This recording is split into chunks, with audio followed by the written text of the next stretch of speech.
Voilà, bonjour, bienvenue à tous ce matin. Il y a quelques-uns que je ne connais pas encore, et puis il y en a qu'on connaît bien.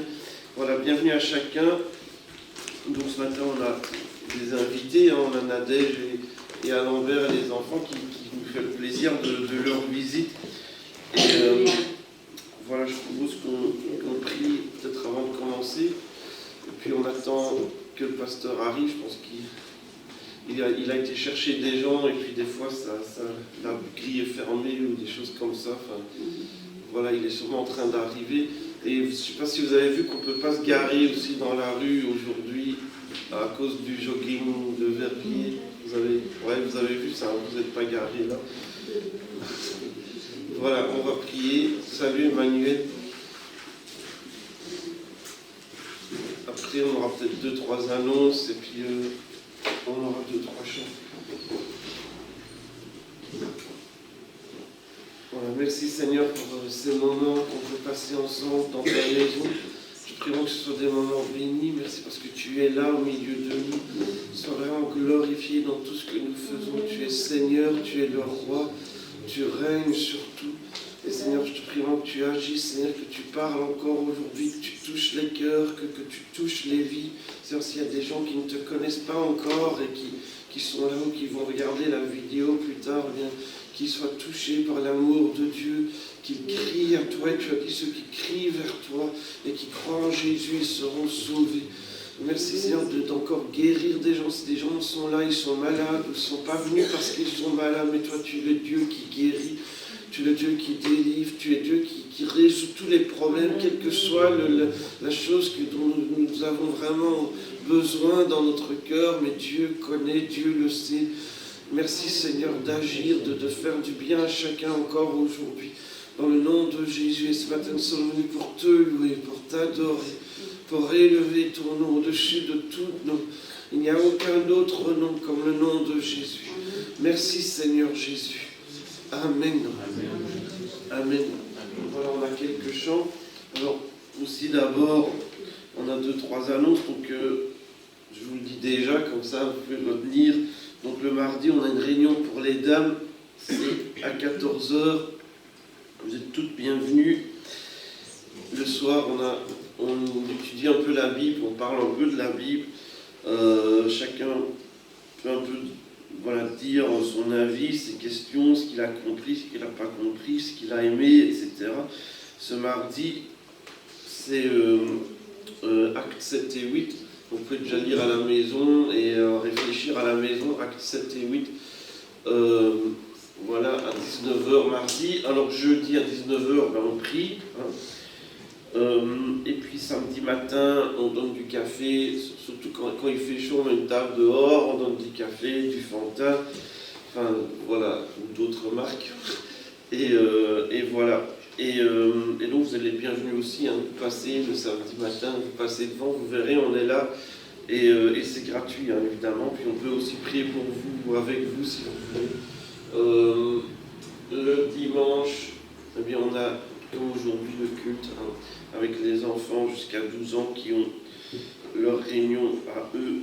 Alors, une annonce importante, c'est qu'au mois de juillet, je ne sais pas si ça va être sur le truc, mais tous les samedis du mois de juillet, vraiment, si vous avez envie de venir, et bien, un peu nous encourager. On a loué une salle, place Général Jacques, la salle des Minières, il y en a peut-être qui connaissent. Et tous les samedis, on va avoir un groupe de musique et un orateur différent. Et vous êtes invités évidemment à venir écouter. Le thème, c'est un an après, pas oublié, puisqu'un an après les inondations, mais Dieu ne nous a pas oubliés. D'ailleurs, Dieu n'oublie personne. Et si on crie à lui, il entend et il nous sauve de quelle que soit notre détresse, notre difficulté. Donc on va avoir 4 samedis, le 9, le 16, et le 23 et le 30. Le 23, ce ne sera pas à la salle, ce sera sûrement ici. Mais voilà, priez et venez et impliquez-vous. Il y aura des opportunités de s'impliquer aussi. Il y aura des prospectus à distribuer, etc. Donc voilà, ça va être bien. Il y a des groupes qui viennent, qui sont des groupes quand même pas mal, et il y a des orateurs qui viennent de France et d'ailleurs. et je pense que ceux qui viennent seront bénis. Voilà, ça, c'est pour le mois de juillet. On va commencer, on va chanter 2-3 chants. C'est bizarre que le pasteur n'est pas encore là. On peut peut-être prier pour qu'il arrive. Je vois des ombres, mais je ne crois pas que c'est lui. Quoique, peut-être que c'est lui. Si, le voilà. Donc voilà, il est arrivé juste à temps. Voilà. Tu as payé la dette de mon péché. C'est le premier chant. Donc c'est incroyable quand même, c'est extraordinaire déjà cette phrase-là. Tu as payé la dette de mon péché. Donc c'est payé maintenant. Il n'y a plus à payer la dette de mon péché, puisqu'elle est déjà payée. Alors en retour, je veux t'aimer chaque jour. Je veux te louer. Et voilà, on va laisser la place au pasteur. Que Dieu vous bénisse. Bah oui.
La force est en Christ.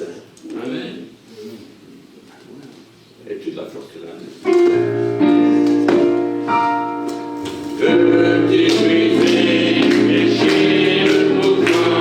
La force est en Christ. La force est en Christ.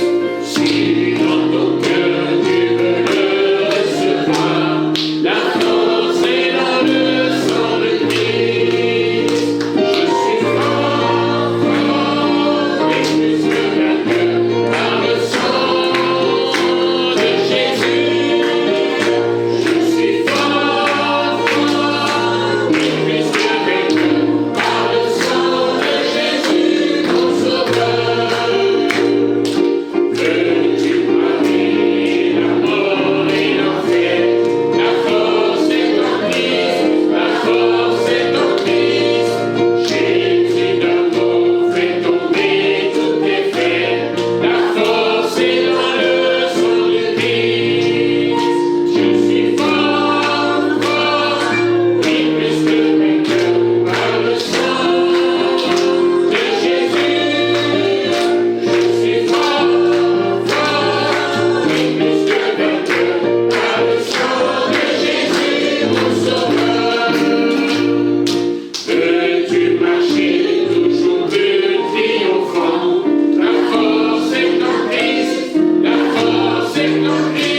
Il y a la puissance dans le sang de Jésus.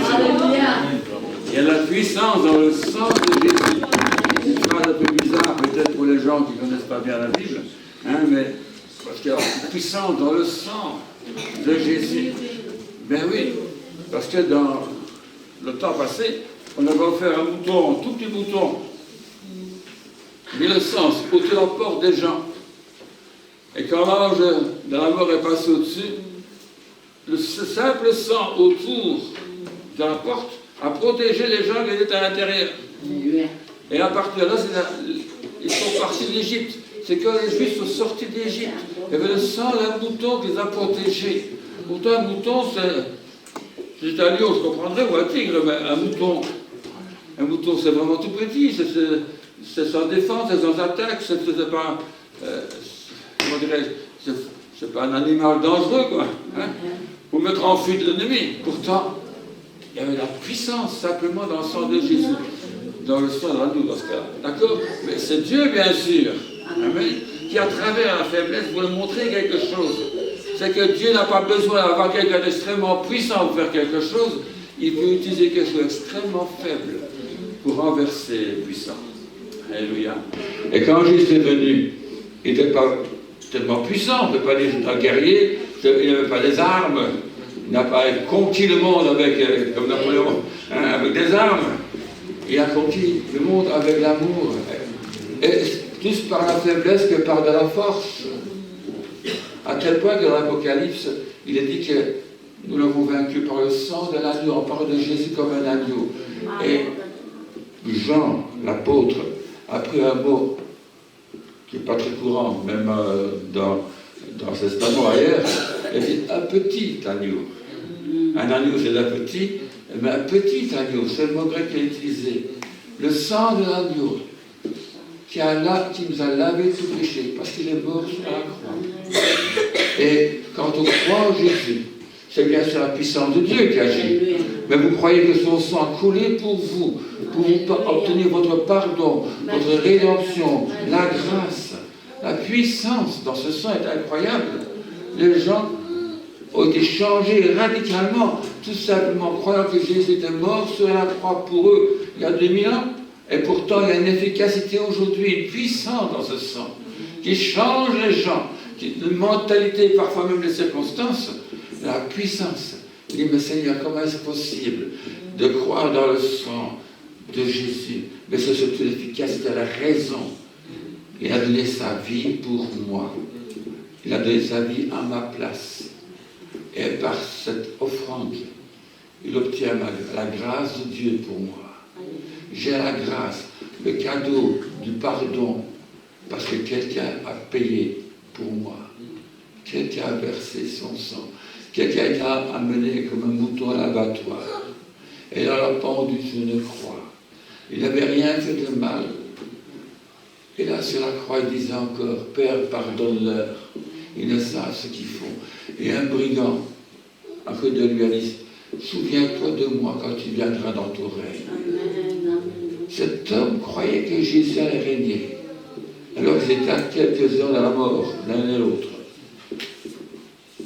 Et Jésus a dit, aujourd'hui, tu seras avec moi dans le paradis. Amen. Je ne parle pas du paradis aujourd'hui, mais je vais quand même parler de ce sang de Jésus. Il y a de la puissance dans le sang de Jésus. Et le verset que j'utilisais justement dans l'Apocalypse 12. Ils l'ont vaincu. Il est question du dragon, du serpent, en d'autres termes, du diable. Dans le contexte très clair. C'est les simples croyants. Certains sont morts martyrs. Mais ça n'empêche, ils disent, ils l'ont vaincu, le diable. Ils l'ont vaincu, pas par les arguments, mais seulement en brandissant, si je peux ainsi dire, le sang de Jésus. Ils l'ont vaincu à cause du sang de l'agneau. De l'agnelé, vous pouvez traduire. Et à cause de la parole de leur témoignage, ils ont témoigné, ils ont cru en Jésus. Et ils n'ont pas aimé leur vie jusqu'à craindre la mort. Quelle puissance quand même! Vaincre le diable par le sang de Jésus, à cause du sang. Il y a de la puissance dans le sang. qui m'a enfui le diable. Alléluia. Je suis fort, fort. Oui, vous êtes fort. En Jésus-Christ. Alléluia. Et vous pouvez mettre le diable en fuite. Dans les tentations, n'importe quoi qui peut venir dans votre vie, qui est envoyé par le malin, vous avez la force, la puissance dans le sang de Jésus. Amen. Voilà. Alors, on l'a ici en anglais. C'est l'original. Ce qu'on a chanté, c'est la traduction de l'anglais. D'accord? There is power. Ça c'est bien ça. Power, power. Wonder working power. Wonder working power. Rum, rum, rum. Il y a un peu de la puissance dans les paroles, dans le rythme. Il y a la puissance. Wonder working power. Wonder, c'est des prodiges, des miracles, des choses merveilleuses, formidables, des merveilles. Working, c'est qui travaille. Donc c'est une puissance qui accomplit des prodiges. Il y a une puissance qui accomplit des prodiges, des miracles. Dans le sang de l'agneau. Alléluia. Et voilà, dans le précieux sang de l'agneau, on l'appelle. Voilà. On va chanter comme ça, parce que c'est l'anglais. Hein. Vous semblez bien.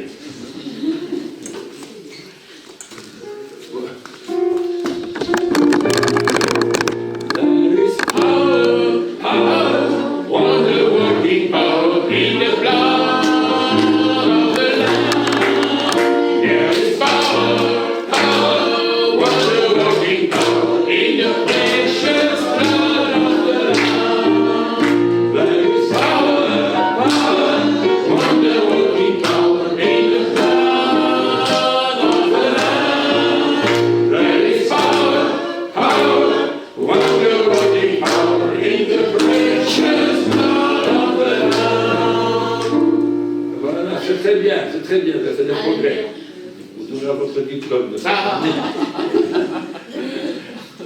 Il faut bien dire power. Il faut qu'on entende. C'est une puissance là derrière. Ça fait boum. D'accord? C'est très grave. There is power, Power, wonder working power in the blood of the Lamb. There is power, power, wonder working power in the precious blood of the Lamb. je suis fort, Oh, oui, plus que vainqueur par le sang de Jésus. Je suis fort, fort, oui, plus que vainqueur par le sang de Jésus, mon sauveur. Amen. Alléluia. Qu'est-ce qu'il dit après ça? D'autres versets probablement. À celui qui nous aime, nous a délivrés de nos péchés par son sang. Les gens essayent toutes sortes de trucs de se débarrasser de leur conscience, des remords. Et rien n'y fait. Rien n'y fait. 75% qui vont voir les psychologues ont des problèmes de conscience. Et ne savent pas en être maîtres, ne savent pas y mettre de l'ordre. Mais le sang de Jésus purifie nos consciences des œuvres mortes. Ça, c'est un autre verset. À celui qui nous aime, à Jésus qui nous a délivrés de nos péchés. Quelle puissance! Pas seulement le pardon, mais d'être délivré de toutes sortes de péchés. Eh oui, c'est pas juste on vous absout, bon, c'est pas ça. Vous êtes tenu par un péché quelconque, vous êtes captif. Et voilà que le sang de Jésus vous libère et les chaînes tombent. La puissance du sang de Jésus est incroyable. Amen. Il a délivré, libéré nos péchés par son sang. Après. Un autre verset, sachant que ce n'est pas par des choses périssables, par de l'argent de l'homme. J'aime bien cette expression. Parce que, à ma connaissance, on va essayer ici là. À ma connaissance, l'or n'est pas périssable. Il ne peut pas oxyder l'or. Non. Il n'y a pas d'oxyde de l'or, il n'y a pas de chlore de l'or, il n'y a pas de fluoride de l'or, il n'y a pas de chlore d'or. L'or, non, est inattaquable. Et pourtant, l'apôtre qui a dit, c'est périssable. L'argent, oui, il peut changer, mais l'or pas. Vous n'avez pas été racheté par de l'or. Vous aurez un gros lagre d'or dans la banque de Lausanne, je ne sais pas où. Ça ne pourra jamais effacer vos péchés. Non. Ça n'a aucune valeur pour Dieu, je peux presque dire. Vous ne pouvez pas acheter Dieu avec de l'or, avec des coupons, je ne sais pas quoi, non. Ce n'est pas par des choses périssables, par de l'argent ou de l'or, que vous avez été racheté de votre vaine manière de vivre, que vous avez hérité de vos pères, comme monsieur tout le monde autour de nous, parce que... Mais par le sang précieux de Jésus. Pensez que le sang de Jésus a plus de valeur que de l'or. Le sang de Jésus a plus de valeur que de l'or, que de l'argent, ou que toute autre œuvre, ou que toute de la platine ou n'importe quoi. Que de l'uranium. Il y a beaucoup plus de valeur dans le sang de Jésus. Il est précieux le sang de Jésus. Par le sang précieux de Christ comme d'un agneau sans défaut et sans tache. Et encore, c'est du sang d'agneau. Mais les gens, après du sang de tigre, peut-être, en Belgique, on se contente de sang de cheval, il paraît que ça fait des muscles que vous rendre immunisés contre certains microbes, certaines maladies. Hein? Les Belges croient ça. Hein? Ils croient ça. C'est bizarre. Bon. Mais nous connaissons le sang de Jésus. Amen. Qui purifie, qui nous rachète même. Rachète de notre vieille façon de vivre, de nos péchés, tout ça. Amen. On va voir ce qu'il y a après. Qu'est-ce qui parle allemand ici? On va apprendre l'allemand. On va chanter Je suis fort en français, en allemand, et puis on va chanter en espagnol. Je n'ai pas mis plus ça. Je m'excuse, mes frères et sœurs, je n'ai pas en lingala.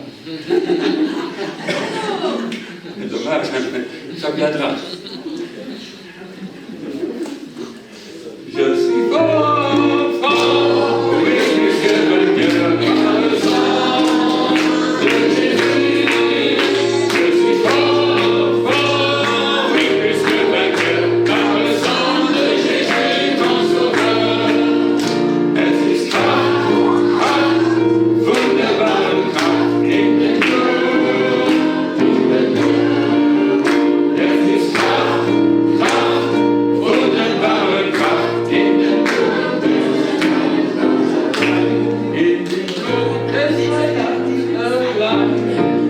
Bon, j'ai pris la traduction par le sang du Seigneur seulement.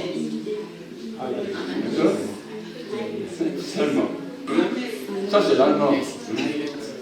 Je crois que certains l'église Jésus, le sang de Jésus, mais bah, c'est une traduction qu'on va trouver dans le sang du Seigneur. Heil. D'accord? Heil poder.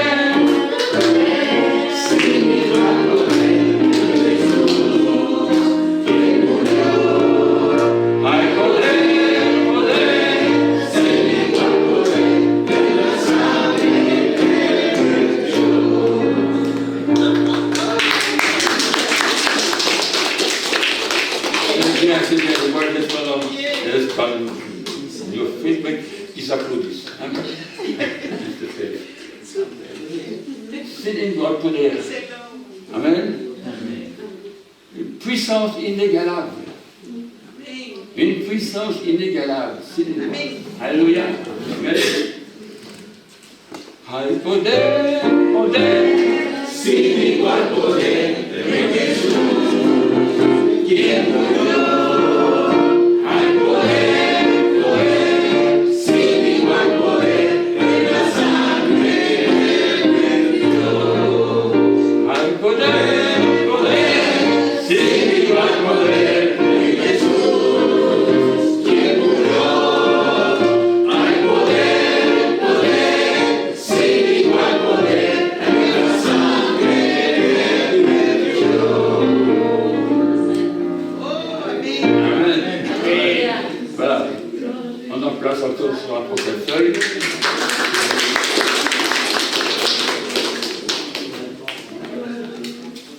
Alléluia.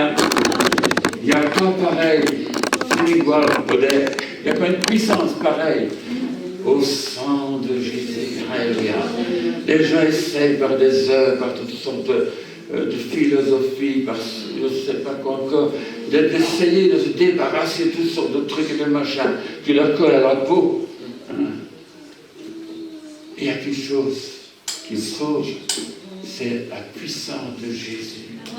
La puissance de Jésus. Et Jésus est vivant aujourd'hui. Il est ressuscité, il vit, il agit encore aujourd'hui. Et confirme toujours sa parole aujourd'hui. Longueur de temps, il n'a pas changé. Toujours aussi puissant. Alléluia. Amen. Je ne sais pas si j'ai lu d'autres choses. On va chanter celui-là aussi. Et puis après, le dimanche, le dimanche. On va chanter celui-là.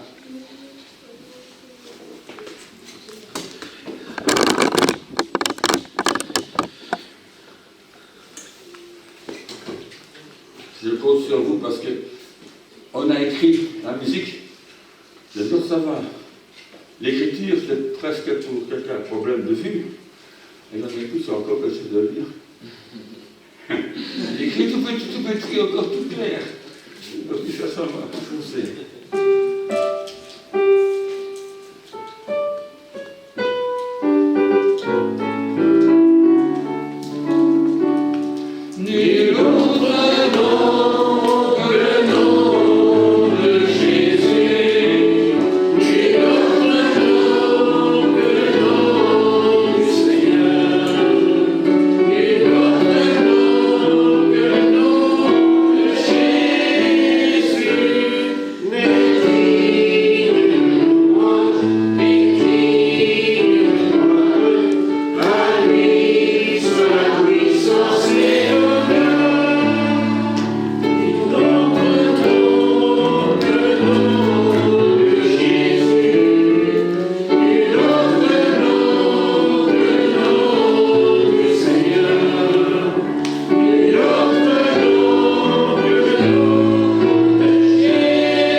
Avant d'écouter mon épouse, je voudrais exprimer déjà ma reconnaissance par rapport à cette opportunité qui nous est offerte d'être avec vous ce matin. Amen. Je dis, lorsque le pasteur Evans m'a parlé pendant la convention, peut-être il ne sait pas, mais il a été vraiment un instrument de Dieu pour répondre à quelques-unes de mes préoccupations. Vous savez, lorsque je suis arrivé en Belgique, le premier lieu où j'ai fait culte, c'est ici. Et le premier lieu où j'ai commencé à rendre ministère, c'est ici. Et lorsqu'on se rencontre à la convention, nous sommes en train de plier bagages parce que nous quittons Verviers. Nous sommes en train de partir de Verviers. C'est clair, c'est notre dernier dimanche. Et curieusement, ce dernier dimanche, je me retrouve là où j'avais commencé. Ça, le Seigneur sait, lui seul, pourquoi ça se passe comme cela. Mais je crois que cela m'a permis de commencer à comprendre certaines choses. Alléluia. Le Seigneur m'a parlé. Alléluia. Je vais inviter mon épouse, nous allons chanter. Elle, jusqu'à cette nuit, elle chantait encore ça. Elle chantait encore. Depuis la convention, ça fait quelque chose en elle et je crois que c'est ce que nous allons chanter ensemble. Ceux qui étaient à la convention le connaissent déjà. Et je crois peut-être ici aussi que les gens vont le connaître. On va chanter ensemble. Tu peux venir, oui.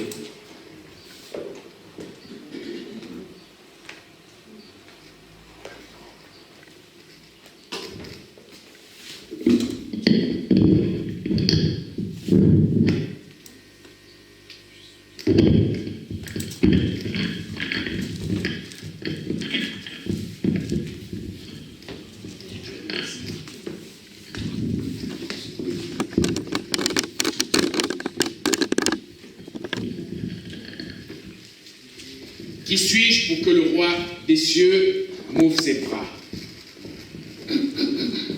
Parce qu'on va accompagner. Voilà, c'est pas. Qui suis-je? Roi des rois, ouvre ses bras. Le roi des cieux, oui.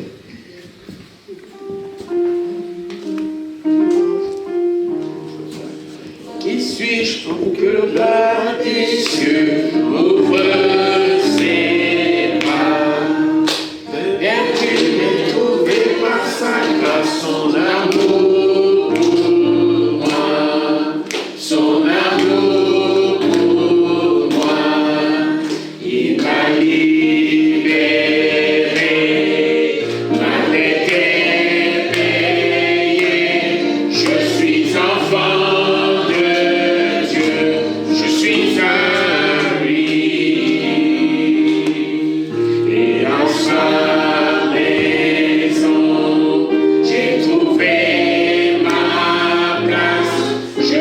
enfant de Dieu, je suis à lui.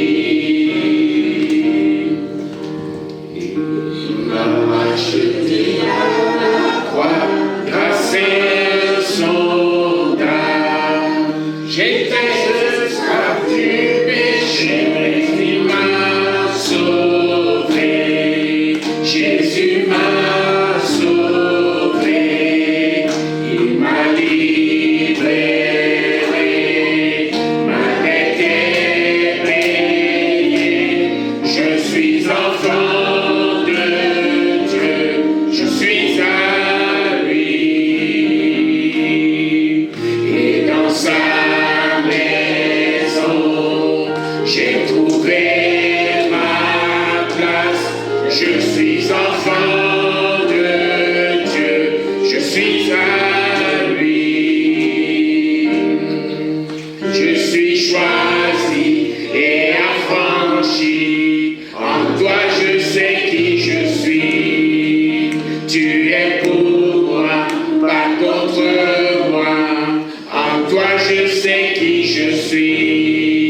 Je suis choisi et affranchi. En toi je sais qui je suis. Tu es pour moi, pas contre moi. En toi je sais qui je suis. Je suis choisi et affranchi. En toi je sais qui je suis. Tu es pour moi, pas contre moi.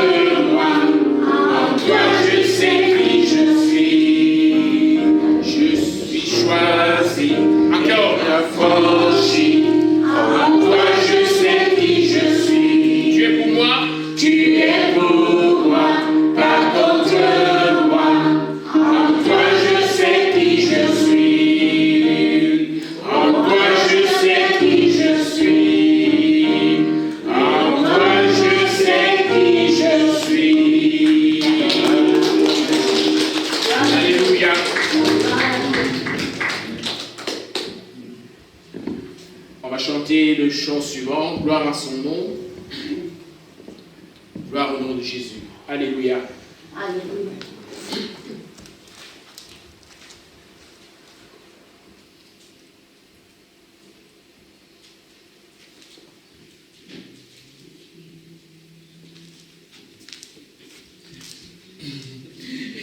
Elle a un peu oublié le début. Quand je songe à l'infâme, ou je sens faire autre chose pour moi.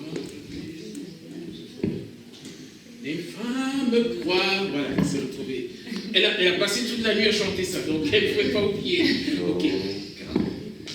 Quand je songe à les femmes croient où Jésus fut meurtri pour moi, je vois ses mains, celle qui est blessée, mon sauveur doit attacher son collier.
Il est celui qui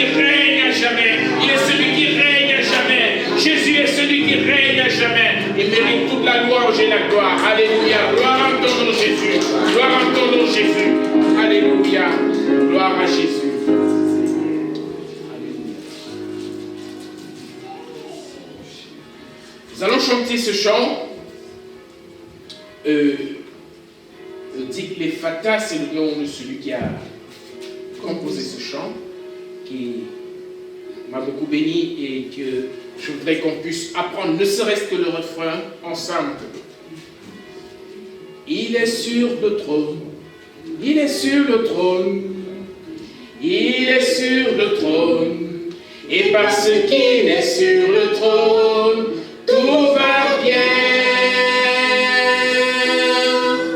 Il est sur le trône, il est sur le trône, et parce qu'il est sur le trône, tout va bien. C'est pas difficile, n'est-ce pas? Il est sur le trône, il est sur le trône, et parce qu'il est sur le trône, tout va bien. Il est sur le trône, il est sur le trône, et parce qu'il est sur le trône, tout va bien. La tourmente s'abat sur mon âme, mais je suis calme, car moi brûle sa flamme, son amour m'emballe, ses paroles m'enchantent, et je sèche mes larmes. Jésus est sur le trône, et je sèche mes larmes. Jésus est sur le trône.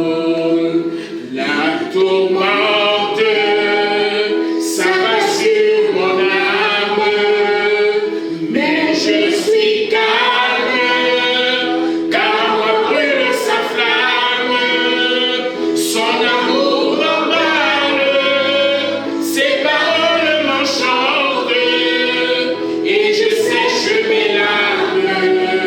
Jésus est sur le trône, et je sèche mes larmes. Jésus est sur le trône, il est sur le trône, il est sur le trône, il est sur le trône, et parce qu'il est sur le trône, tout va bien.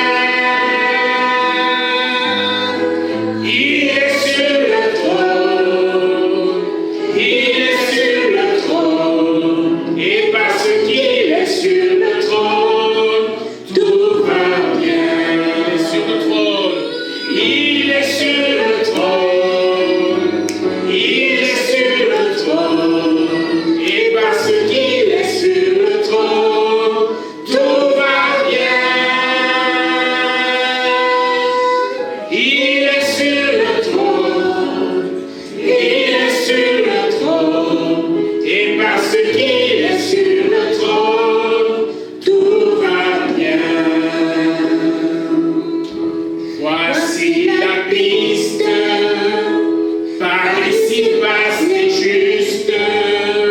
C'est un sentier rude, où on est chargé d'une vieille croix rude. C'est un chemin étroit, et c'est ce qu'exige ma foi, car je sais au fond de moi, Jésus est sur le trône. Tout ce que je sais, c'est qu'il est sur le trône. Voici la piste. Voici la piste. Par ici passent les justes.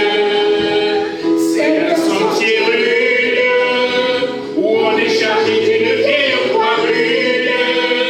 C'est un chemin étroit, et c'est ce qu'exige ma foi, car je sais au fond de moi, Jésus est sur le trône. Bien-aimé, tout ce que je sais, c'est qu'il est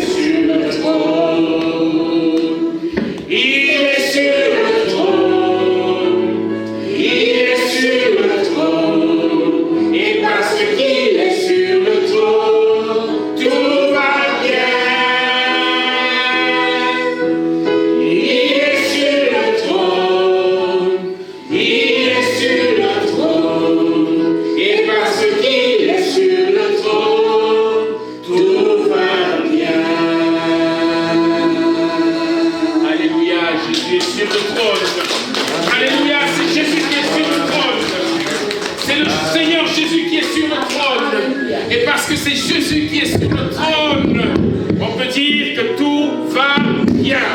Alléluia.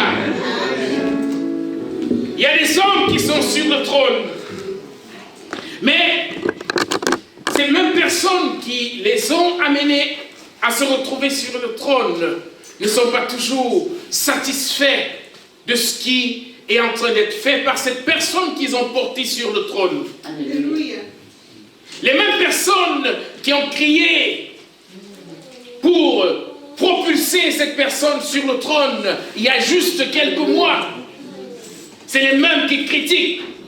Parce que très souvent, les promesses qui ont été faites ne sont pas toujours respectées.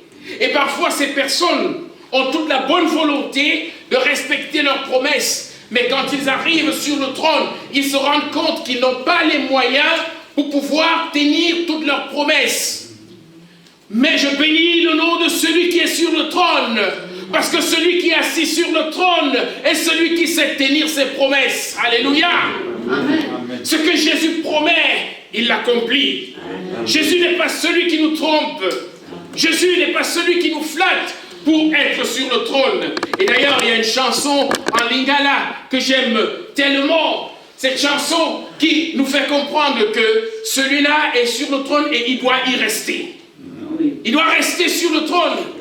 Que ce n'est pas avec les t-shirts, ce n'est pas avec des polos qu'on l'a élu pour le mettre sur le trône. Il doit y rester. Comment ça se dit encore là? Ce chant, tu te rappelles? Hein? Fandanayo, umela, seko na seko. Est-ce qu'il y a des gens qui parlent lingala ici? Alléluia! Yaya fandanayo, fandanayo, umela, seko na seko. Il doit rester, il doit demeurer. Hein? Topola kutute. Hein? C'est pas avec des polos, n'est-ce pas, que tu es sur le trône. Tu es sur le trône. Nous n'avons pas besoin de faire des élections. On n'a pas besoin de changer. Il est sur le trône et il doit y rester. Alléluia. Il est celui qui tient ses promesses. Ce matin, nous voulons parler de Christ en nous, l'assurance de notre plein épanouissement.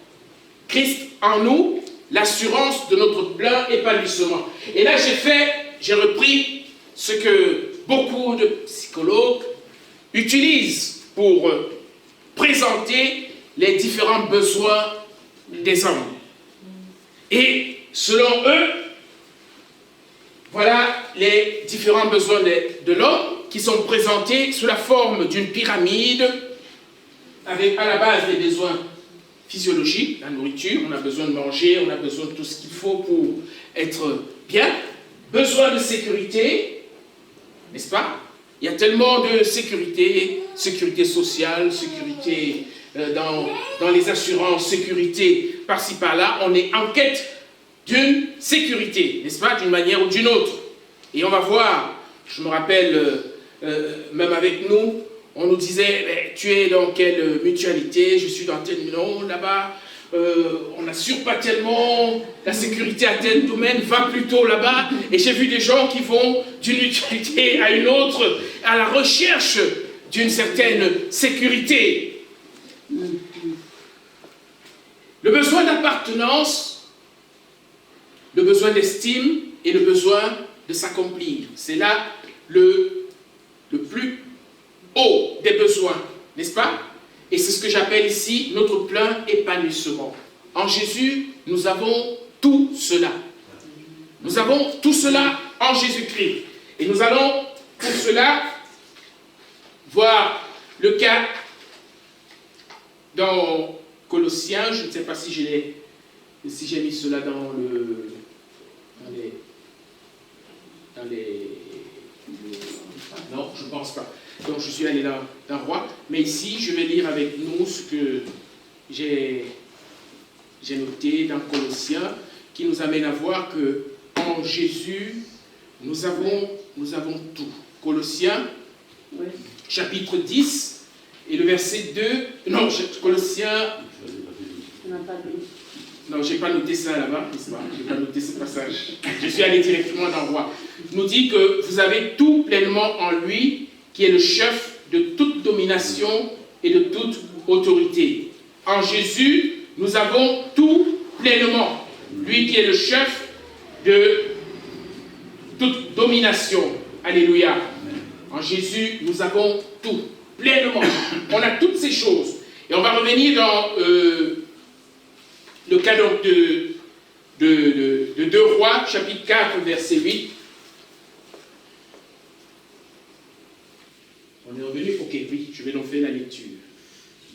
Il est dit, un jour, Élisée passait par le village de Sunem. Une femme riche insista auprès de lui pour qu'il accepte de prendre un repas chez elle. Dès lors, chaque fois qu'il passait par ce village, il s'arrêtait chez elle pour manger. Elle dit à son mari, « Je sais que cet homme qui passe toujours chez nous est un homme de Dieu. Nous pourrions lui construire une petite chambre sur le toit et y mettre pour lui un lit, une table, une chaise et une lampe. Il pourrait loger là quand il viendra chez nous. » La première chose que je note dans ce texte par rapport à cette femme, c'est que c'est une femme qui était riche.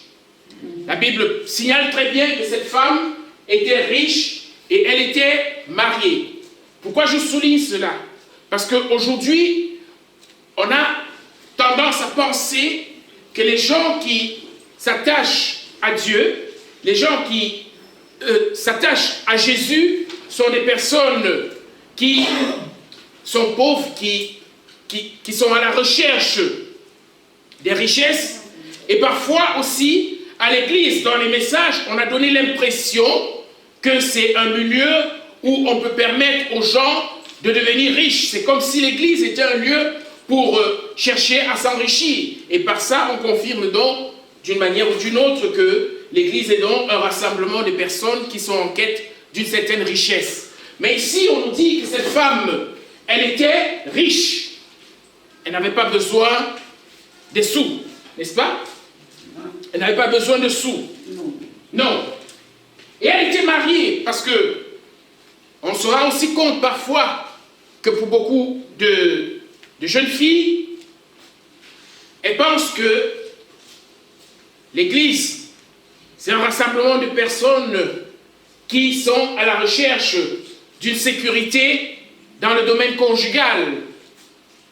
Mais cette femme n'avait pas ce besoin, n'est-ce pas?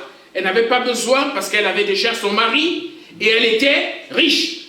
Donc on peut se dire que c'est une femme qui n'avait pas de besoin.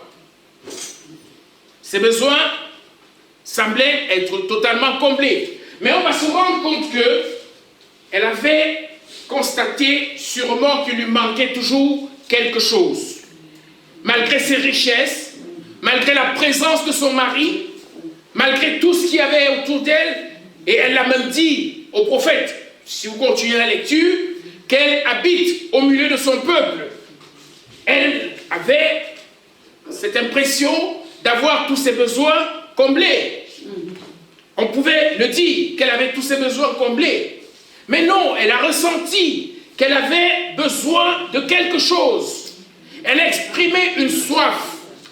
La soif de la présence permanente de Dieu. Et c'est la raison pour laquelle elle a invité l'homme de Dieu à venir habiter chez elle. Elle a tout fait pour que l'homme de Dieu habite chez elle. Elle a parlé avec son mari pour qu'on puisse préparer une chambre pour que chaque fois que l'homme de Dieu viendra, qu'il puisse habiter chez elle.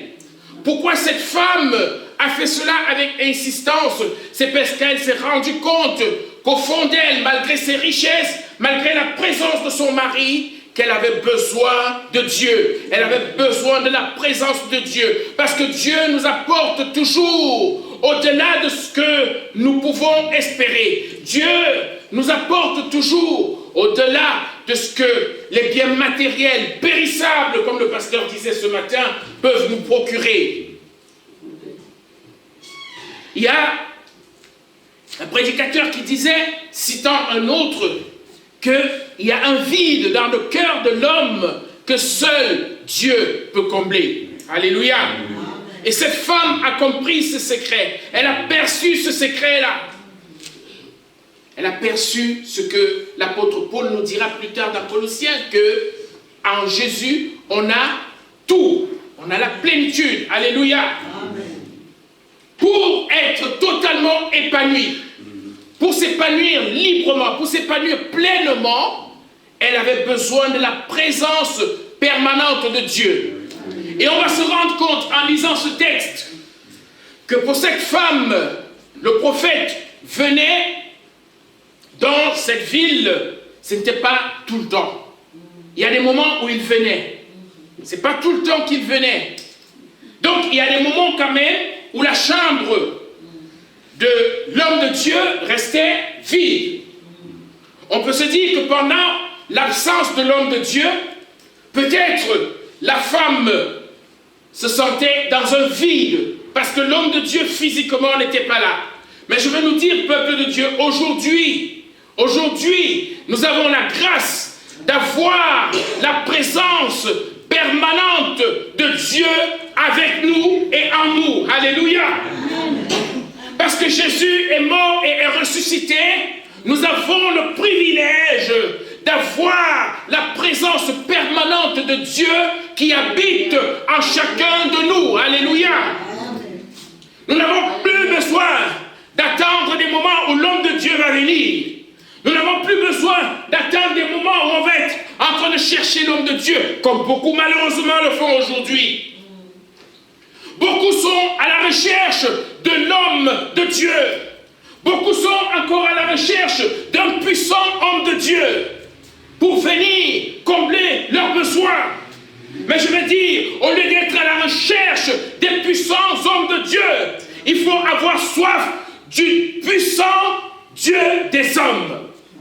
Au lieu de rechercher les hommes puissants de Dieu, il faut rechercher avec vraiment une grande soif le puissant Dieu des hommes. Alléluia. Il faut inverser la tendance. Parce que ce puissant Dieu des hommes a promis qu'il allait se montrer, qu'il allait se révéler à ceux-là qui le cherchent d'un cœur sincère. Et nous pouvons chercher le Seigneur d'un cœur sincère et avoir la certitude qu'il va demeurer en nous. Alléluia. Amen. Alléluia. Amen. J'ai vu des gens qui effectuent des voyages pour aller d'un lieu à l'autre. C'est pas mauvais, mais ça peut commencer à devenir un problème si on a mis sa foi en des puissants hommes de Dieu. Il faut mettre sa foi au puissant Dieu des hommes. Alléluia. C'était le désir de cette femme. Elle n'avait pas ce privilège que nous avons aujourd'hui, mais elle a exprimé sa soif. Et il n'y a pas une personne qui exprime sa soif de Dieu qui ne va pas voir Dieu étancher cette soif-là. Si on a soif du Dieu vivant, si on a soif du Dieu vivant, ce Dieu va se révéler et ce Dieu va étancher notre soif. Alléluia. La femme a ouvert sa maison. Elle a ouvert sa porte. Et je nous invite à toujours ouvrir cet espace dans nos cœurs pour dire Jésus, viens, viens, viens et demeure. Viens et demeure en moi. Viens et demeure en moi, Seigneur. C'est le cri de mon cœur chaque jour. Viens demeurer dans mon cœur. Viens demeurer dans ma vie. Alléluia. Alléluia. C'était la soif de cette femme qu'elle a exprimée. Et lorsqu'on exprime ainsi, on va voir dans la suite que Dieu a étanché la soif de cette femme bien au-delà de ses attentes. Dans 2 Rois chapitre 8 verset 14, il est dit, Élisée demanda à son serviteur, que pourrions-nous faire pour elle? Et Géasi répondit, hélas, elle n'a pas d'enfant et son mari est âgé. Qu'est-ce qui s'est passé ici?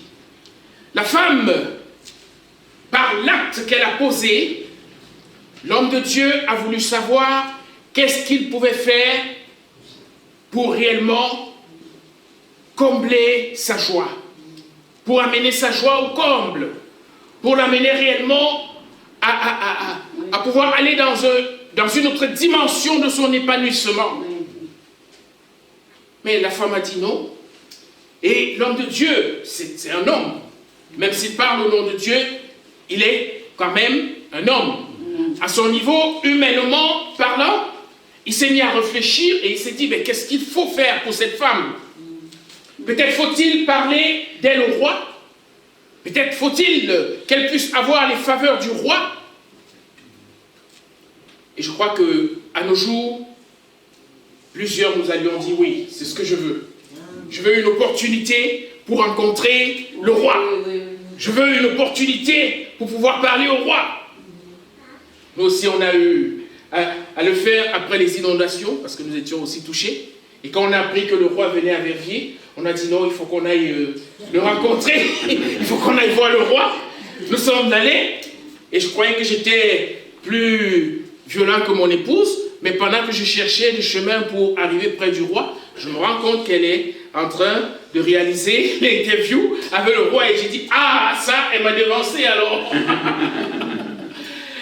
Elle a posé tous les problèmes au roi, tout, mais je ne pense pas qu'aujourd'hui, il se souvient même encore de cela, sauf si peut-être il regarde de temps en temps à la télé, je ne sais pas. Je ne sais pas. Mais non, cette femme a dit, parlez de moi au roi, non, je n'en ai pas besoin. Parce que je vis au milieu de mon peuple. J'ai tout ce qu'il me faut. Le simple fait que l'homme de Dieu soit dans sa maison, pour elle, c'était suffisant, c'est terminé. Elle n'a plus besoin d'autre chose.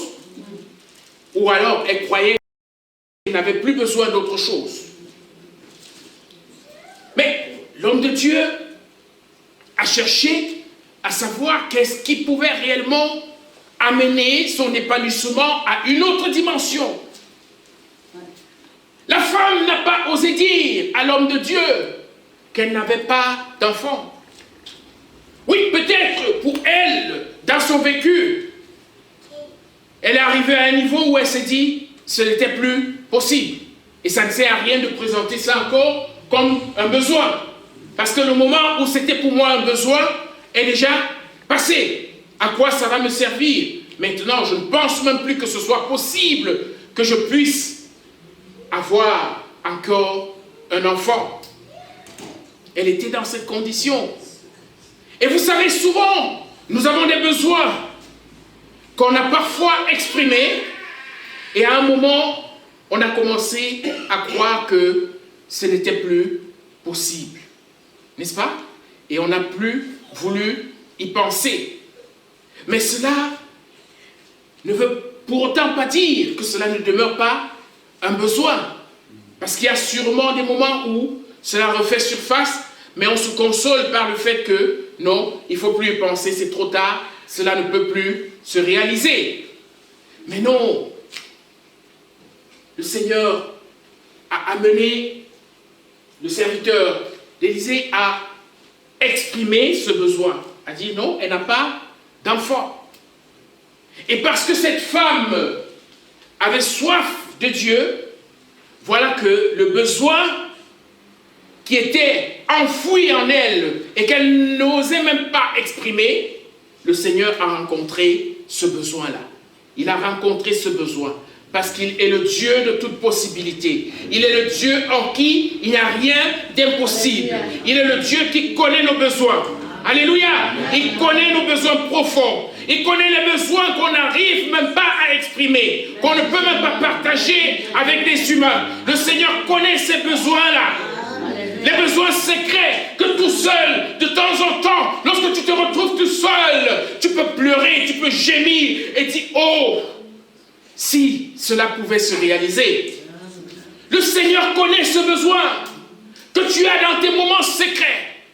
Tout seul, que tu n'arrives même pas à exprimer à ton conjoint. Le Seigneur connaît ce besoin-là. Et pour le Seigneur, il n'est jamais trop tard pour pouvoir combler ce besoin. Il n'est jamais trop tard avec le Seigneur. Alléluia. Le Seigneur fait la différence entre nos désirs et nos besoins. Nos désirs ne sont pas toujours nos besoins. Vous comprenez ce que je veux dire? Ce qu'on désire, ce n'est pas toujours ce dont on a besoin. Il y a des mamans ici. Vous pouvez parfois vous rendre compte que ce que l'enfant demande, si vous commencez simplement à lui donner ça, c'est dangereux, hein? Il risque de faire des dégâts, n'est-ce pas? Il risque de faire des dégâts. Mais combien de fois une maman ou un papa est revenu avec quelque chose qui a donné de la joie à cet enfant? Parce que c'était pour cet enfant un besoin. C'est ce dont il avait besoin. Je vais dire, peuple de Dieu, le Seigneur est sur le trône. Et celui qui est sur le trône connaît nos besoins. Il connaît nos besoins. Si nous avons réellement cette soif ardente du Dieu vivant, il est ce Dieu qui va combler nos besoins. Il est ce Dieu qui veut notre épanouissement. Il veut que nous puissions nous épanouir pleinement et librement en lui. Alléluia. Et pour cela, il va combler ses besoins. Il va combler ses besoins, comme il a fait pour cette femme. Cette femme qui a dit non, j'ai besoin de rien. Et l'homme de Dieu lui a dit, mais l'année prochaine, à ce moment, tu auras un enfant. Amen. Et quand l'homme de Dieu le dit, la femme dit non, attention. On est bien d'accord, je n'ai rien demandé. Je n'ai pas demandé d'enfant. N'est-ce pas? Mais l'homme de Dieu a dit, l'année prochaine, ça va s'accomplir. L'année prochaine, elle a eu un enfant. Ok. Elle a commencé donc à manifester l'amour pour son enfant. Elle a commencé à expérimenter une autre dimension de son épanouissement avec son enfant. Et soudainement, quelque chose est arrivé. L'enfant a commencé à faire de la fièvre. Mal à la tête. Il a mal à la tête. Et l'enfant était avec qui? Avec son papa. Ce que je ne comprends pas, c'est que le papa demande qu'on amène l'enfant à sa mère. En temps normal, quand ça ne va pas, la maman dit, allez appeler le papa. N'est-ce pas? C'est ce qui se passe souvent, non? Hein? Quand ça ne va pas, la maman ne veut pas trop réfléchir. Allez chercher le papa. Et quand le papa vient, ok, elle s'est déchargée de ce fardeau et elle laisse la responsabilité au papa.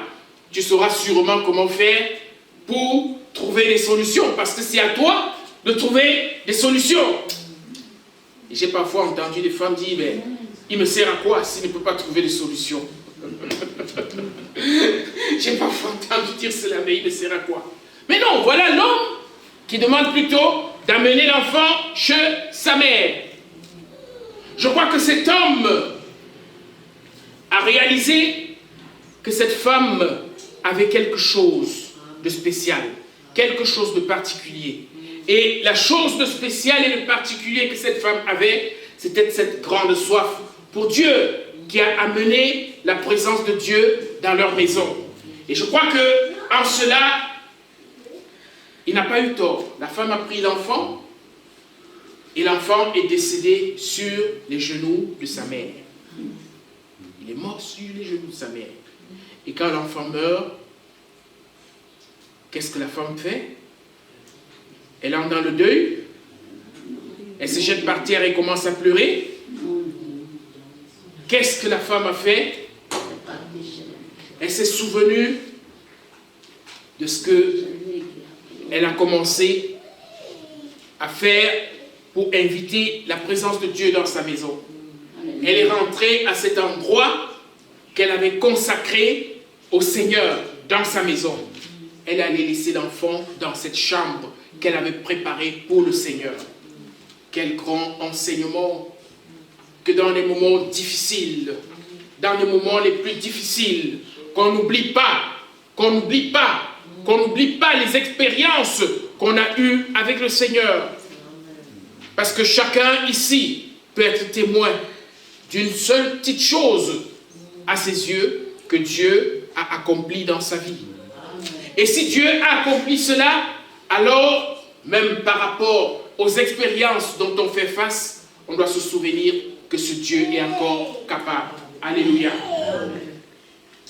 Elle a amené l'enfant et au verset 18, il est dit, l'enfant grandit un jour qu'il allait rejoindre son père, c'est ce que je viens de dire, et on va sauter et aller au verset 22. Verset 22. Puis elle appela son mari et lui dit, donne-moi, je te prie, l'un des jeunes serviteurs et une ânesse, je vais vite aller chez l'homme de Dieu et je reviendrai aussitôt. Mais son mari lui dit, pourquoi veux-tu aller chez lui aujourd'hui? Elle ne dit pas à son mari que l'enfant est mort. Hein? Pourquoi est-ce que tu veux aller aujourd'hui? Lui demanda-t-il. Ce n'est ni la nouvelle lune, ni un jour de sabbat. Elle lui répondit, tout va bien. Elle est en train d'expérimenter une situation de tourmente. Elle est en train d'expérimenter une situation où la tourmente s'abat sur son âme, comme ce qu'on a chanté. Une situation où la tourmente s'abat sur son âme. Mais qu'est-ce qu'elle dit? Tout va bien. C'est une femme qui sait très bien que, même dans cette situation de tourmente, Jésus est encore sur le trône. Et parce qu'il est sur le trône, tout va bien. Tout va bien. Avec la présence de Dieu, nous avons réellement cette tranquillité, ce calme, même dans la tourmente. Alléluia. Elle dit, tout va bien. Je me rappelle pendant les inondations, ce fameux mercredi, où j'ai regardé à la télé les choses qui se passaient tout autour de nous, à Spa, à Pepinster et tout, et j'ai dit à mon épouse, ben, j'ai quand même envie de faire un tour dans la ville de Verviers pour savoir comment ça se passe. Elle m'a dit, je viens avec toi. Avant de partir, nous sommes allés derrière, parce qu'on avait un mur qui nous séparait de la Veste. J'ai regardé, et j'ai vu que le niveau d'eau était légèrement monté, mais ce n'était pas inquiétant. On a fait le tour de ville, on arrive quelque part ici, on voit quand même qu'il y a des petits dégâts, et quand on rentre, je n'étais pas vraiment calme, ça je dois le dire, et vers 20h, 20h30, les enfants sont allés au lit, vers 23h environ, on voulait aller dormir aussi, j'ai dit non, je vais aller sur le toit, et j'irai regarder la Veste encore, c'est ce que j'ai fait, je suis allé sur le toit et j'ai regardé. C'était pas inquiétant. J'ai dit, ben bon, on peut aller dormir. On va dormir et soudainement, dans un mélange de sommeil et d'éveil, je sursaute et je descends. Je vais aux toilettes. Mais après, je dis non, il faut encore aller sur le toit. Je vais sur le toit. Je ne suis même pas arrivé sur le toit. Dès que j'ouvre la fenêtre, comme ça pour aller sur le toit, je vois que l'eau a renversé le mur et nous sommes totalement encerclés par l'eau. La tourmente qui veut s'abattre sur mon âme. Et je l'ai réveillé, j'ai dit, ben, nous sommes, ce que j'ai dit, je me rappelle bien, nous sommes sous l'eau. J'ai dit, nous sommes sous l'eau. Et j'ai réveillé les enfants, on se réveille tous. Je dis, ben, nous sommes sous l'eau. Elle se réveille aussi dans la panique. Et elle constate que, voilà, il y a l'eau tout autour de nous. Elle prend le téléphone, elle appelle ses sœurs, elle appelle tout le monde. Et moi, j'étais dans la panique totale. Je dis, ben, il me faut prendre, parce qu'on a à la maison un grand marteau. Je dis, il me faut d'abord prendre le marteau. Je ne sais pas pourquoi je prends le marteau, mais je dis, il me faut prendre le marteau. Elle me dit, mais qu'est-ce que tu vas faire avec le marteau? Je dis, ça ne va pas, on va casser les vitres de l'école et on ira dans l'école. C'était juste des idées comme ça qui, qui n'avaient pas de sens. Mais on était dans la panique, on paniquait. J'appelle les pompiers. On a attendu près d'1 heure pour qu'ils nous prennent. Parce qu'on nous disait, vous êtes 40e, vous êtes 39e, vous êtes 38e. Et je fais qu'attendre, j'attends, presque 1 heure. Et finalement, une personne décroche et dit, ouf, enfin nous sommes sauvés. Et la personne me dit, oui, c'est quelle adresse? Je donne l'adresse. Vous êtes sur le toit? Je dis, pas encore sur le toit. Elle dit, ben voilà, nous sommes en train de secourir ceux qui sont sur le toit, aller le plus haut possible. Ça ne m'a pas rassuré. Cette réponse ne m'a pas rassuré. Elle dit, mais mettez un vêtement blanc à la fenêtre, ça nous permettra de vous repérer. J'ai dit, ok, on a mis un vêtement blanc. Et pour mon épouse, dès que les pompiers ont décroché, elle était tranquille, elle allait se coucher, et elle a commencé à dormir. J'ai dit, mais est-ce qu'elle comprend ce qu'on est en train de vivre? Parce que pour elle, je lui dis, mais tu dors? Elle dit, mais les pompiers arrivent. Ils arrivent. J'ai dit, ok. À un moment, je vois à distance, très loin, je vois un véhicule de pompiers. J'ai dit, ah, ils sont enfin là. Ils mettent des phares et ils font des jeux de phares pour les conducteurs, vous savez. J'ai pris une torche, j'ai éclairé pour indiquer. J'ai dit, ouais, c'est sûr qu'ils vont venir. Après quelques minutes, ils démarrent leur voiture, ils partent. J'ai dit, ah, sans rien dire, ils sont partis. Quelques minutes après, c'est la police qui vient, qui fait la même chose et qui repart. Alors, je la réveille, j'ai dit, c'est grave. Nous sommes vraiment dans une situation très grave. J'ai réveillé les enfants, on s'est mis tous là. Et c'est les enfants qui ont commencé à dire, papa, maintenant il faut prier. Maintenant il faut prier. C'est les enfants qui nous rappellent qu'il faut penser à cette chambre haute où cette femme est allée déposer l'enfant. C'est les enfants qui nous rappellent ça. Quand on a dit école du dimanche, j'ai dit il faut qu'ils aillent. Ils doivent apprendre ça parce que on ne sait pas ce que ça peut faire demain. Ils disent papa, maintenant il faut prier. On s'est levé, on s'est mis à prier, et j'entendais les enfants dire comme tu as séparé les eaux de la mer Rouge, il faut aussi séparer les eaux maintenant pour qu'on puisse sortir. Il faut séparer les eaux pour qu'on puisse sortir. On a prié, et à un moment, j'ai vu que la pluie s'est arrêtée. Amen. La pluie s'est arrêtée. Quand je dis, ça a pris des heures, mais finalement la pluie s'est arrêtée.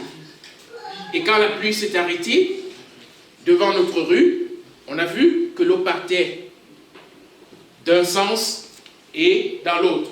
Et ça a libéré juste notre rue. Non, pas toute la rue, ça a libéré Alléluia. devant la maison et devant l'école. Et devant l'école, voilà. Ça a libéré notre rue jusqu'à un niveau. J'ai dit, je sors, je vais voir si on peut partir. Je sors avec les enfants, les garçons, parce que les filles ont dit non, elles restaient avec maman. Nous sommes sortis et on a vu que jusqu'à un niveau, on ne pouvait plus continuer. On est revenu à la maison.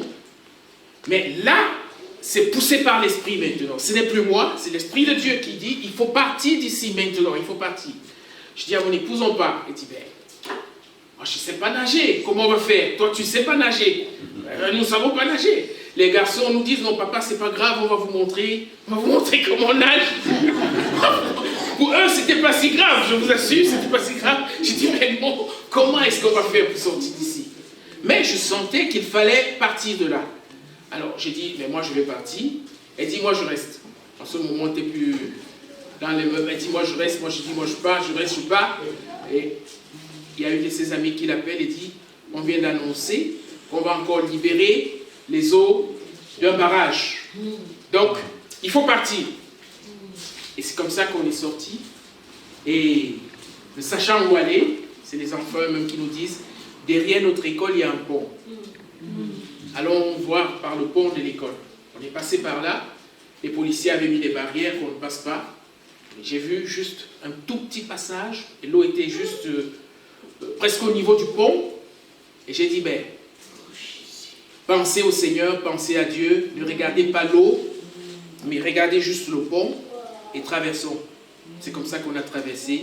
et qu'on a été sauvé. Alléluia. Parce qu'il est sur le trône, tout va bien. Alléluia. Parce que Jésus est sur le trône, tout va bien. Amen. Cette femme a dit, tout va bien. Puis elle fit sceller l'ânesse et dit à son jeune serviteur, conduis-moi rapidement. Ne m'arrête pas en cours de route sans que je te l'ordonne. Elle voyagea ainsi et parvint jusqu'au mont Carmel où habitait l'homme de Dieu. Quand celui-ci l'aperçut de loin, il dit à son serviteur Géasi, regarde, c'est notre Sunamite. Cours vite à sa rencontre et demande-lui, tout va-t-il bien pour toi? Ton mari est-il en bonne santé? L'enfant va-t-il bien? Elle répondit, tout va bien. Alléluia. Voilà une qui vient de perdre son enfant, mais qui dit, tout va bien. Face aux circonstances difficiles de la vie, la différence entre le chrétien et le non-chrétien, parce que nous allons subir pareillement, mais la différence entre nous, c'est notre sécurité, qui assure notre sécurité en ce moment. Et c'est par rapport à celui qui assure notre sécurité que nous pouvons avoir cette quiétude, ce calme, cette tranquillité, cette confiance, cette assurance qui va nous amener à dire, malgré tout, tout va bien. Malgré cette situation, malgré cette douleur, malgré cette situation qui n'évolue pas, malgré ces difficultés, malgré ces obstacles qui se tiennent devant moi, malgré tous ces adversaires qui sont tout autour de moi, ce qui me permet de continuer à garder la tête haute, c'est que celui qui assure ma sécurité est sur le trône. Et parce qu'il est sur le trône, j'ai l'assurance et je peux dire que tout va bien. Amen. Alléluia. Amen. Ça ne dépend pas de mes forces.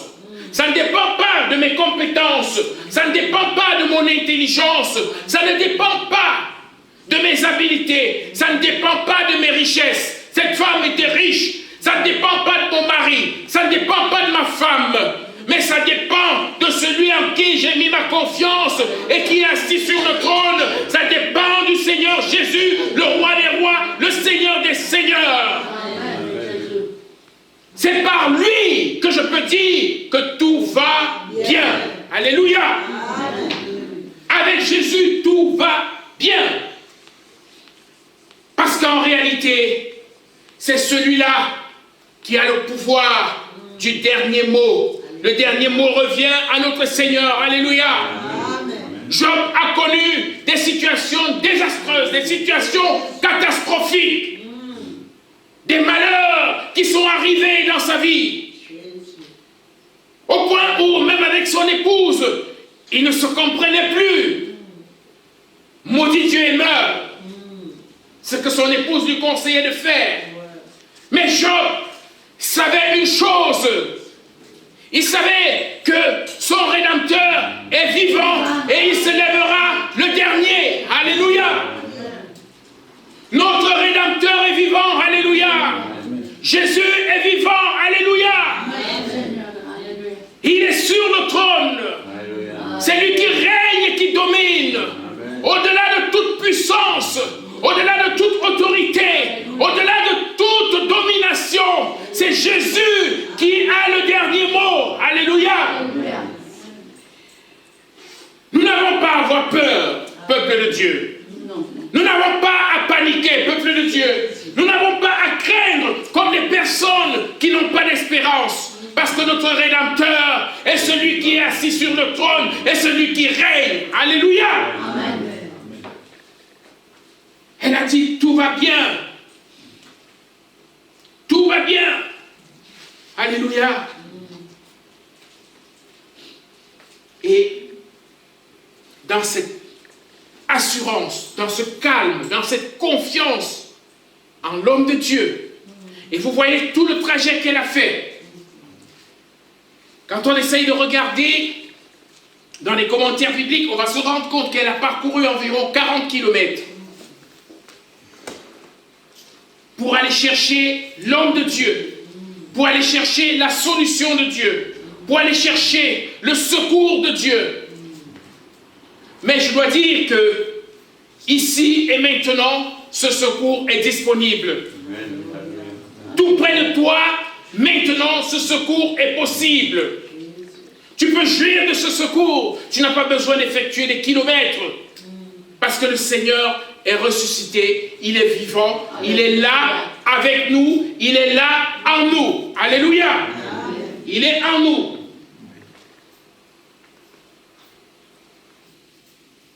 La tourmente s'abat sur mon âme, mais je suis calme, car lui brûle flamme.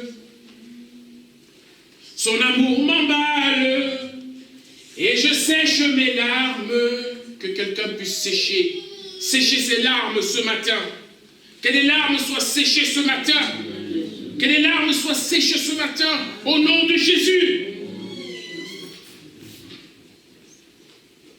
La tourmente s'abat sur mon âme, mais je suis calme, car on lui brûle sa flamme. Son amour m'emballe, et je sèche mes larmes. Jésus est sur le trône, et je sèche mes larmes. Jésus est sur le trône. Il est sur le trône. Il est sur le trône. Et parce qu'il est sur le trône, tout va bien. Il est sur le trône. Il est sur le trône. Et parce qu'il est sur le trône, tout va bien. Il est sur le trône. Il est sur le trône. Et parce qu'il est sur le trône, tout va bien. Il est sur le trône. Il est sur le trône. Et parce qu'il est sur le trône, tout va bien. Et parce qu'il est sur le trône, tout va bien. Et parce qu'il est sur le trône, tout va bien. Est-ce que nous pouvons nous mettre debout en prière un instant?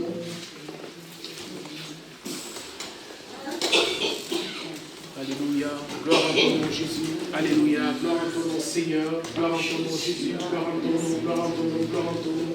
Tu es sur le trône, tu es sur le trône, tu es sur le trône. Jésus, tu es sur le trône. Jésus, tu es sur le trône. C'est toi qui es sur le trône, Seigneur. Et parce que tu es sur le trône, nous sommes dans l'assurance. Nous sommes dans l'assurance, Seigneur, face à toutes les difficultés, face à tous les obstacles qui peuvent se tenir devant nous. Seigneur, parce que tu es sur le trône, tu vas sûrement nous conduire vers ces besoins, Seigneur, que nous n'osons même pas exprimer aux humains, mais que toi tu connais. Parce que tu es sur le trône, Seigneur. Tu entends le cri du cœur de chacun ce matin. Tu entends ces cris, Seigneur. Tu entends ces cris de cette personne qui en cet instant, Seigneur, t'exprime le fond de son cœur. Tu l'entends, Seigneur. Tu l'entends et nous te rendons grâce parce que tu es sur le trône, parce que tu es sur le trône et que tu apportes la réponse à cette personne. Et que tu apportes la réponse à cette personne. Béni soit ton nom, Seigneur. Béni soit ton nom, Seigneur. Béni soit ton nom, Seigneur. Visite ton peuple ce matin. Visite ton peuple, Seigneur. Visite ton peuple. Comble, Seigneur, ses désirs. Comble ses désirs. Comble ses désirs. Comble ses désirs, Seigneur. Comble-les. Visite, Seigneur. Visite. En toi, Seigneur. En toi, Seigneur. Nous sommes calmes. En toi, Seigneur. Nous sommes calmes. Parce que dès le commencement, avec ton peuple, tu n'as pas voulu que nous puissions nous agiter. Avec ton peuple, Seigneur, face à la mer Rouge, par la bouche de ton serviteur. Tu as dit, l'Éternel combattra pour vous, mais vous gardez silence. Gardez silence. Oui, Seigneur, visite ton peuple. Visite ses cœurs, Seigneur, qui ont soif de toi. Ces cœurs qui ont soif de toi. Oui, tu es le Dieu qui ne laisse pas, Seigneur, qui ne laisse pas les personnes qui ont soif de toi dans leur soif. Visite-les, Seigneur, visite-les ce matin. Et étanche cette soif, Seigneur. Béni soit ton nom, béni soit ton nom, béni soit ton nom. Seigneur, glorifie ton nom, glorifie ton nom, glorifie ton nom ce matin. Nous te prions. Face à ces tempêtes, face à ces situations, Seigneur, ô Dieu, qui ont amené tes enfants dans l'agitation, ce matin, que le calme s'installe dans les cœurs, par ta visitation, toi qui es sur le trône. Tu nous conduiras, Seigneur, vers ce plein épanouissement en toi. Merci, Seigneur Jésus. À toi toute la gloire. Amen. Amen. Amen. Amen. Merci, Jésus. Merci, Seigneur. Merci, Seigneur. Gloire en ton nom, Jésus. Merci. Seigneur, visite les malades ce matin.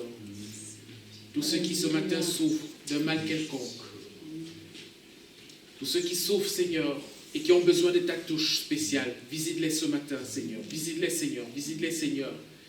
Et que la puissance de la guérison en ton nom puisse être communiquée maintenant, au nom de Jésus. Oui, Seigneur, à la croix de Golgotha, tu as dit, par tes meurtrissures, nous sommes guéris. Qu'il en soit ainsi, qu'il en soit ainsi, qu'il en soit ainsi, au nom de Jésus. Que la puissance de la maladie maintenant fléchisse le genou devant le nom puissant de Jésus. Tu es celui qui guérit encore aujourd'hui, c'est un fait. C'est un fait, Seigneur. Ce n'est pas une promesse, mais c'est un fait. Tu es celui qui guérit aujourd'hui. Que la guérison, Seigneur, soit communiquée au nom de Jésus de Nazareth. Au nom de Jésus de Nazareth. Que la puissance de la maladie soit maintenant paralysée. Au nom de Jésus.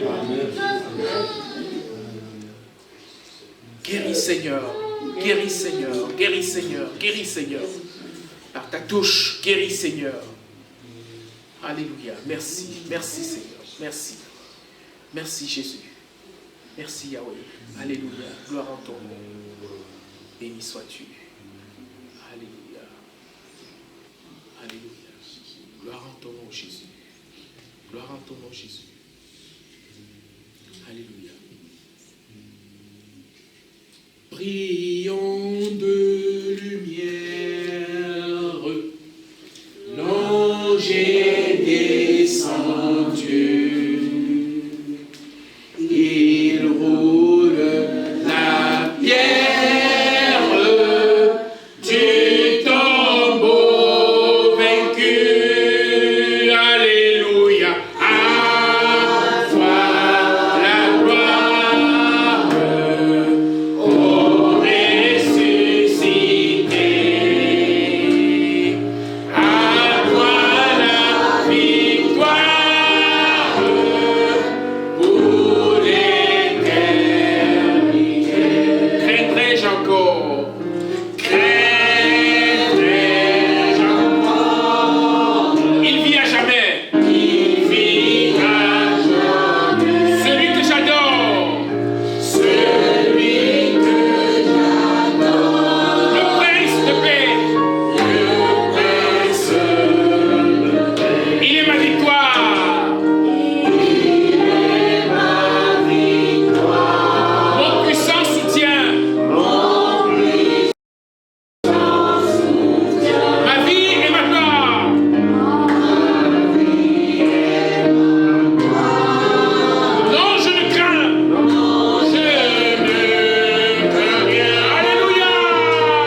voix et acclamer celui qui est assis sur le trône, le roi des rois. Alléluia, gloire au Jésus, gloire au Seigneur, gloire au Seigneur. Tu es fidèle, tu es digne. Alléluia, gloire au Jésus. Amen.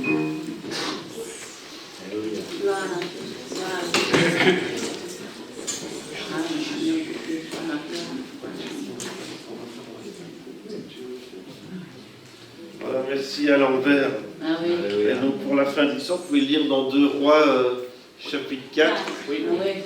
À la fin de l'histoire, c'est que Dieu fait un miracle. Hein. Ah oui. L'enfant est revenu à la vie. Est revenu à la vie, il est ressuscité. Amen. Que Dieu fait des miracles. Hein. Amen. Et quand c'est impossible aux hommes, mais rien n'est impossible avec Dieu. Amen. Et voilà, vous pouvez vraiment prendre confiance dans le nom de Jésus avec ces paroles hein, qui nous encouragent aussi dans le nom de Jésus. Oui, amen. Eh bien, toutes choses sont possibles. Amen. Voilà, on va passer avec la Sainte Seine et on a parlé justement du sang de Jésus et de la puissance qu'il y a dans le sang de Jésus. Amen, qui est capable de guérir, mais le plus important encore, c'est qu'il est capable de sauver. Hein. Celui qui s'approche de lui est sauvé parfaitement. C'est ce que la Bible dit, il sauve parfaitement ceux qui s'approchent de lui. Et c'est ce qu'il y a de plus important aujourd'hui, c'est d'être sauvé. On va lire un passage dans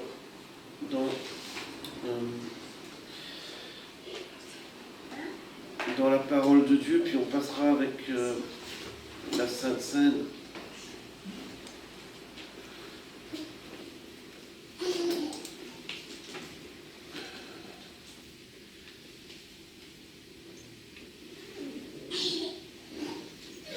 Luc 22,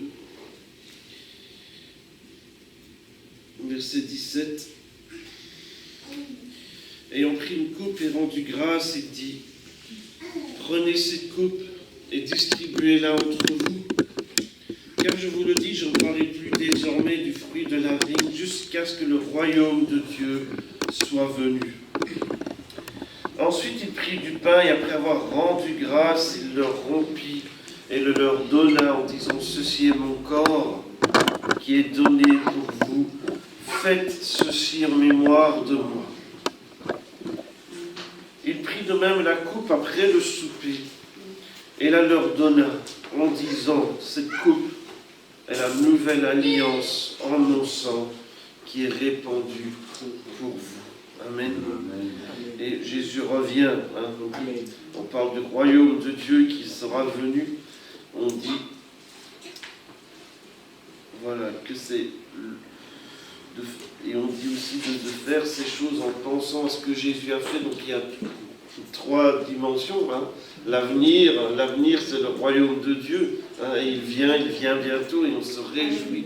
Notre cité à nous est dans le ciel et un jour on sera avec lui. Où il n'y aura plus de larmes, de deuil, de souffrance, de peine, d'angoisse, de quelque raison, de quelque sorte que ce soit. Le royaume de Dieu vient. Amen. Mais Jésus est déjà venu une fois. Et il est venu, il a donné sa vie afin que quiconque croit ait la vie éternelle. Et donc on s'en souvient aussi.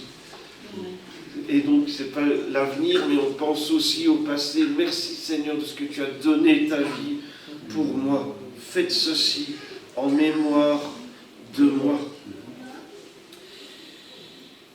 Et c'est quelque chose que l'on fait maintenant. Hein. Faites ceci en mémoire de moi. Et à chaque fois qu'on le fait, on se souvient. Jésus a donné sa vie pour moi. C'est pour ça que je peux me projeter vers l'avant. C'est pour ça que je sais qu'un jour, mes yeux verront Jésus. C'est parce qu'il a donné sa vie et que j'y crois. Même si le chemin est difficile, comme on a chanté tout à l'heure, Jésus est sur le trône et je garde mes yeux fixés sur lui. Et puis il dit une 3e chose, c'est que cette coupe est la nouvelle alliance en mon sang. Il y avait une ancienne, maintenant il y a une nouvelle alliance qui qui ne dépend pas des œuvres et des mérites et de notre capacité à respecter toutes sortes de règles et de rites et de rituels et d'ordonnances, je ne sais pas, de toutes sortes. Mais la nouvelle alliance dépend uniquement d'une chose, c'est est-ce que tu crois en Jésus ou est-ce que tu ne crois pas en Jésus? Quiconque croit a la vie éternelle. Et donc il y a une dimension du présent aussi. Si tu crois, tu as la vie éternelle. Et c'est maintenant. Et tu peux déjà te réjouir maintenant. Et c'est pour ça qu'on se réjouit et qu'on loue le Seigneur, parce qu'on se sent déjà presque dans le ciel. Hein. Le sang de Jésus qui est répandu pour vous. Pourtant Jésus n'était pas encore mort quand il a dit ces choses. Mais c'est parce que je pense que c'est au-delà du temps et de l'espace. Le sang de Jésus est répandu pour vous et encore aujourd'hui, 2000 ans après, tu peux dire j'ai une alliance avec Dieu parce que le sang de Jésus est répandu pour moi et il est suffisant pour moi et il est encore puissant aujourd'hui, il est encore capable aujourd'hui, il est encore suffisant aujourd'hui. Il me sauve, il me libère, il me guérit aussi, parce que la Bible dit c'est par ses meurtrissures, par ses blessures, si vous voulez, que nous sommes guéris. Et le châtiment, donc la punition qui me donne la paix, qui aurait dû tomber sur moi, elle est tombée sur lui. Il a pris ma place. Et c'est pour ça que je peux être en paix. On va demander à 2 personnes, je vais prier, puis on va demander à 2 personnes. Merci Seigneur pour ces moments qu'on peut passer ensemble, parce que tu es sur le trône, tout va bien.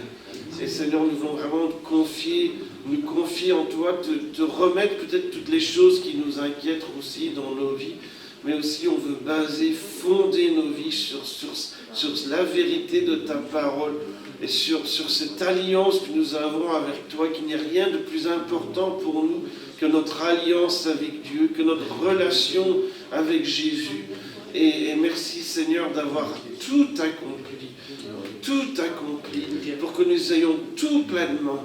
Merci Seigneur d'encore agir dans les vies encore aujourd'hui. Et merci parce que mon avenir est clair, il est beau, il est merveilleux. Peut-être que je vais passer par des moments difficiles, mais ce ne sera rien en comparaison à la gloire qui est réservée pour ceux qui marchent avec Jésus et qui se confient en lui. Tu es vraiment sur le trône et tu le seras pour toujours. Et je vais passer ma vie d'ailleurs à te louer, à te célébrer, à te glorifier, à proclamer que Jésus est le roi et le Seigneur des seigneurs. Merci Seigneur Jésus. Amen. Amen. Voilà, on va demander à 2 personnes, je ne sais pas qui veut, mais voilà, on va demander à Patrick, et je demande toujours au même, j'ai l'impression, mais peu importe, Carlos, voilà. Mais Carlos, il lève sa main, donc venez.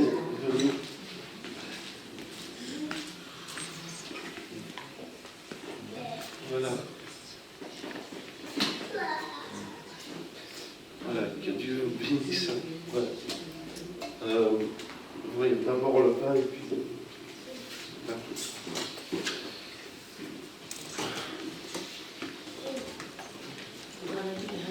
Voilà, sentez-vous libre de prier, de remercier le Seigneur, de louer Dieu, parce qu'il est grand, notre Dieu, parce qu'il est merveilleux. Amen. Amen. Si tu t'es éloigné de lui, peut-être que tu as traversé des difficultés, puis tu doutes, peut-être que tu as l'amertume dans le cœur. Dieu, voilà ce que je traverse. Mais tu peux crier à Dieu. Crie à Dieu. Crie à Dieu si tu t'es éloigné de lui. Parce qu'il entend. La Bible dit, celui qui crie à Dieu, l'Éternel l'entend et le délivre de toutes ses détresses. C'est un malheureux cri, l'Éternel l'entend et le délivre de toutes ses détresses. Alors il n'y a pas besoin de prier, de prières toutes faites ou certaines paroles et certains mots. Non, crie du fond de ton cœur, Seigneur, j'ai besoin de toi. Sauve-moi, j'ai soif de toi. Dieu entend et Dieu délivre aujourd'hui. Amen.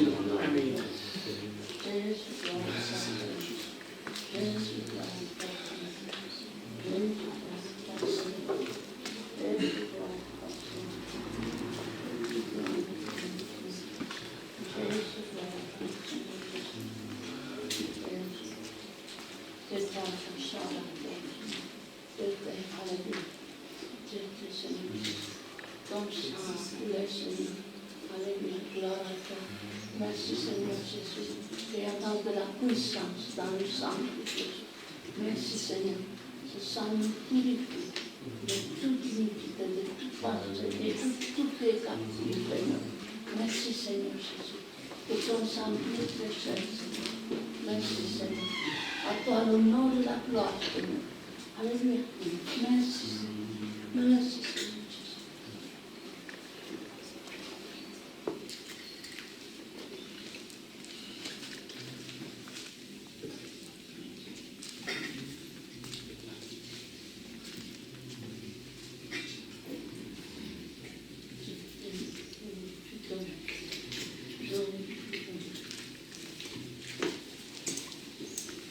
Je suis fort, fort, oui, plus que vainqueur, par le sang de Jésus. Je suis fort, oui, plus que vainqueur,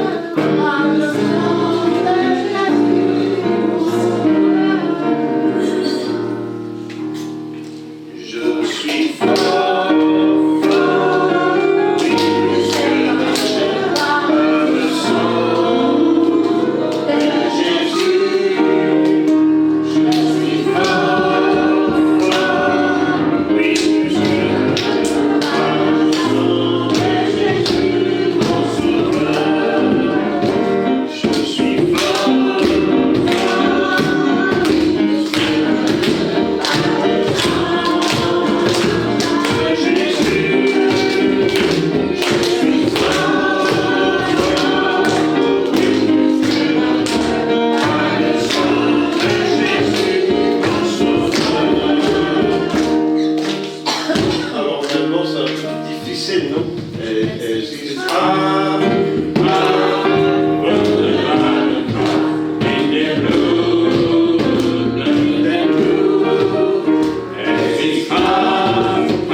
J'ai déjà dit les annonces tantôt, hein. Donc ceux qui veulent faire un don, voilà, vous pouvez aussi prendre une photo du truc, vous pouvez me demander après.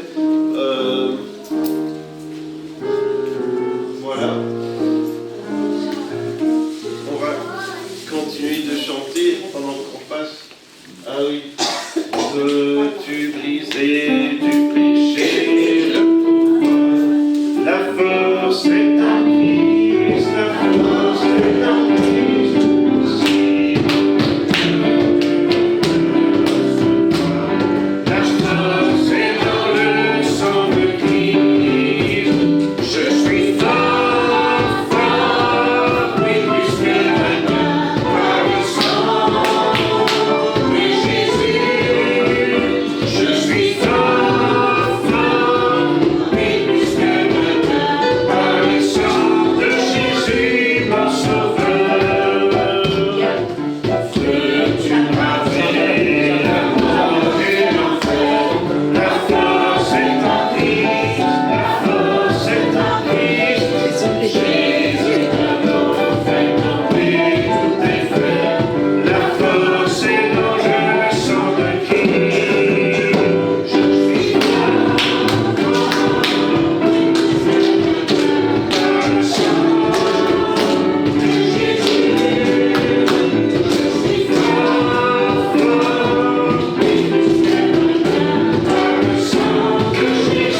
Voilà, maintenant vous savez, hein, vous êtes forts dans toutes les langues.